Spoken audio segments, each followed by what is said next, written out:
The studio apartment was a cramped, dimly lit space, its walls stained with the ghosts of past tenants and the faint scent of mildew clinging to the air. For Mira Solon, it was both a sanctuary and a prison. The single window overlooked a narrow alley, its grimy glass filtering the city's neon glow into a dull haze that barely illuminated her easel. She had moved here 3 months ago, fleeing the suffocating expectations of her family and the crushing weight of their disapproval. They had wanted a lawyer, a doctor, a success. She had become a struggling artist, scraping by on commissions that barely covered rent and the occasional meal. Mira's days were a monotonous cycle of painting, pacing, and staring at the blank canvas that seemed to mock her with its emptiness. Her nights were worse. The building creaked and groaned like a living thing, its ancient bones shifting in the darkness. She often found herself awake at odd hours, her mind racing with ideas that evaporated by morning. It was during one of these restless nights that she first noticed the door. It appeared in the corner of her studio where only a blank wall had been before. The door was unremarkable, plain wood, slightly warped, with a tarnished brass knob that gleamed faintly in the moonlight. Mira blinked, rubbed her eyes, and stared at it. She had lived in this apartment long enough to know every crack and crevice, and this door was not supposed to exist. Yet there it was, solid and undeniable. Her first instinct was to ignore it. She told herself it was a trick of the light, a figment of her sleep-deprived imagination. But curiosity gnawed at her, a persistent itch that demanded to be scratched. She set down her paintbrush, wiped her hands on her smock, and approached the door. The floorboards creaked beneath her feet, the sound unnaturally loud in the stillness. Her hand hovered over the knob for a moment before she twisted it and pushed the door open. Beyond it lay a hallway, long and narrow, its walls lined with faded wallpaper that peeled at the edges. The air was thick with the scent of old paper and dust, and the only light came from a single, flickering bulb dangling from the ceiling. Mira hesitated, her heart pounding in her chest. She glanced back at her studio, half expecting the door to vanish the moment she stepped through, but it remained, a silent invitation. She took a deep breath and crossed the threshold. The hallway seemed to stretch on forever, its end lost in shadow. Mira walked slowly, her footsteps muffled by the thick layer of dust on the floor. The walls seemed to close in around her, the air growing colder with each step. Just as she began to consider turning back, the hallway opened into a vast cavernous room. It was a library, but unlike any she had ever seen. The shelves stretched from floor to ceiling, their contents a chaotic jumble of books, scrolls, and loose papers. The spines of the books were worn and cracked, their titles faded or illegible. The air was heavy with the scent of aged parchment and ink, and the silence was so profound that Mira could hear the faint rustle of pages as she moved. She approached the nearest shelf and pulled out a book at random. Its cover was plain, the title etched in gold lettering that had long since tarnished. She opened it and began to read. The pages were filled with handwritten notes and sketches, detailing events that seemed impossible. A train derailment in a city she had never heard of. A political scandal involving a leader who had yet to be elected. A natural disaster that would devastate a coastal town in a matter of weeks. Mira's hands trembled as she flipped through the pages. The events described were specific, detailed, and eerily plausible. She grabbed another book, then another, each one filled with predictions of future events. Some were mundane, a local bakery closing its doors, a minor traffic accident. Others were catastrophic, wars, plagues, acts of terror. The more she read, the more she realized that these books were not works of fiction.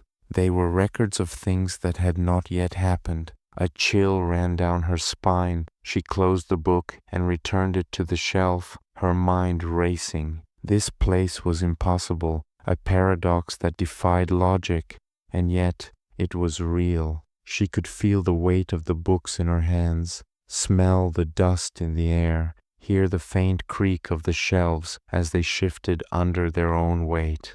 Mira spent hours in the library, poring over the books and trying to make sense of what she had found. She discovered that the predictions were not random.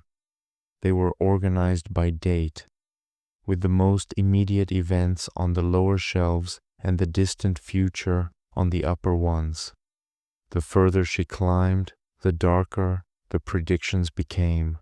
Wars that would span continents, plagues that would wipe out entire populations, natural disasters that would reshape the world. By the time she returned to her studio, the first light of dawn was creeping through the window. The door was still there, but it had moved. It was no longer in the corner. It was now on the opposite wall, partially hidden behind her easel. Mira stared at it, her mind a whirlwind of questions and fears. She wanted to believe it was a dream, a hallucination brought on by exhaustion. But the books had felt real, their predictions too vivid to dismiss. Over the next few days, Mira found herself drawn back to the library. The door appeared at random, always in a different location, sometimes in the corner, sometimes in the middle of the wall, once even on the ceiling. Each time she entered, the library seemed to have changed. The shelves shifted, the books rearranged themselves, and the predictions grew darker. She began to notice patterns. The events described in the books were not set in stone. They were possibilities, potential futures that could be altered. But the further she read, the more inevitable they seemed. The books spoke of a world on the brink of collapse, a future where hope was a distant memory and survival was the only goal. Mira tried to convince herself that it wasn't real, that she was losing her mind, but the evidence was undeniable. She found a book that predicted a fire in her neighborhood, and 2 days later, it happened exactly as described. Another book warned of a sudden storm that would flood the streets, and sure enough, the rain came pouring down. Each event confirmed the truth of the library, and each confirmation filled her with a growing sense of dread. One night, as she wandered the library's endless aisles, she found a book with her own name on the cover. It was a small, unassuming volume, its spine cracked and its pages yellowed with age. Her hands shook as she pulled it from the shelf and opened it. The first page bore her name, followed by a date, 1 week from today. She flipped through the pages, her breath catching in her throat. The book detailed her life with unnerving precision, from her childhood to her struggles as an artist. But it was the final pages that made her blood run cold. The book described her death. It was not a peaceful end. The pages spoke of a dark, shadowy figure that would come for her in the night, a creature born of the library itself. It would drag her into the depths of the shelves, where she would become one of the countless voices that whispered in the darkness. Her story would end here, in this place that existed outside of time and space. Mira slammed the book shut and dropped it to the floor. Her heart pounded in her chest, her breath coming in short, panicked gasps. She wanted to run, to flee the library and never return. But the door was gone. She searched frantically, her hands trembling as she pushed aside books and papers, but there was no sign of it. The library seemed to stretch on forever, its shelves closing in around her. She sank to the floor, clutching the book to her chest. The silence was deafening, broken only by the faint rustle of pages and the distant echo of her own breathing. She felt the weight of the library pressing down on her, its endless aisles and countless books a testament to the inevitability of fate. But as she sat there, a spark of defiance ignited within her. She had spent her life running from expectations, from the paths others had laid out for her. She had chosen to be an artist, to create something beautiful in a world that often seemed devoid of meaning, and now, faced with the ultimate prediction, she refused to accept it. Mira stood, her resolve hardening. She would not become another forgotten voice in the library. She would not let her story end here. She began to search for a way out, her movements fueled by a desperate determination. The shelves seemed to shift and twist around her, the books whispering secrets she could not understand. But she pressed on, her eyes scanning the shadows for any sign of the door. Hours passed, or perhaps days. Time had no meaning in the library. Just as her strength began to wane, she saw it. The door was there, faint and flickering like a mirage, but real. She ran toward it, her legs trembling with exhaustion. The whispers grew louder, the shadows closing in around her. She reached out, her fingers brushing against the knob, and twisted it. The door opened, and she stumbled through. Mira found herself back in her studio, the door slamming shut behind her.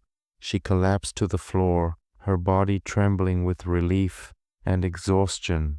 The studio was exactly as she had left it, the canvas on her easel still blank, the city's neon glow filtering through the window. But something was different. The air felt lighter, the shadows less oppressive. She looked at the corner where the door had been, but it was gone. The wall was blank, as if it had never existed. For a moment, she wondered if it had all been a dream, a hallucination brought on by stress and exhaustion. But the book was still in her hands, its weight a tangible reminder of what she had seen.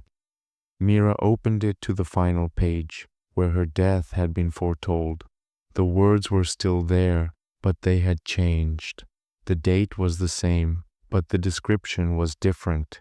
It spoke of a choice, a moment of defiance that would alter the course of her future. The shadowy figure was still there, but it was no longer inevitable. It was a possibility, one of many.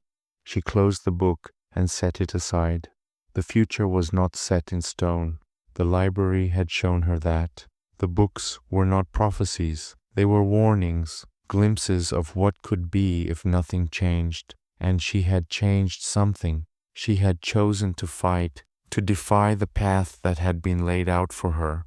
Mira stood and walked to her easel. She picked up her paintbrush and began to paint.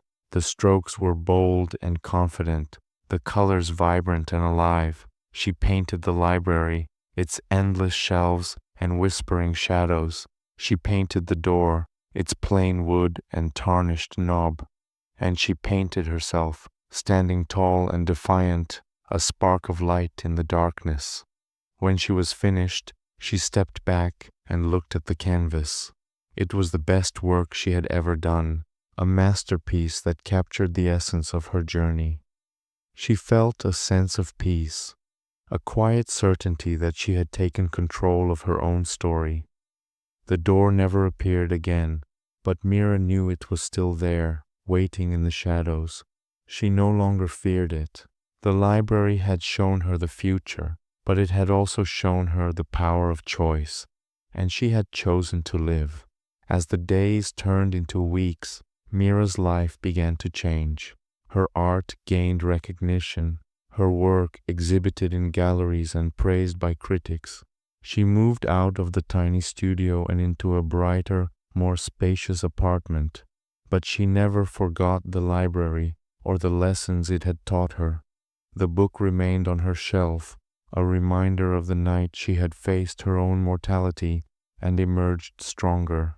She often wondered if the library still existed, if its shelves continued to fill with the stories of those who had yet to come. But she never sought it out. Some doors were meant to remain closed, Mira's story was her own, and she would write it one brushstroke at a time.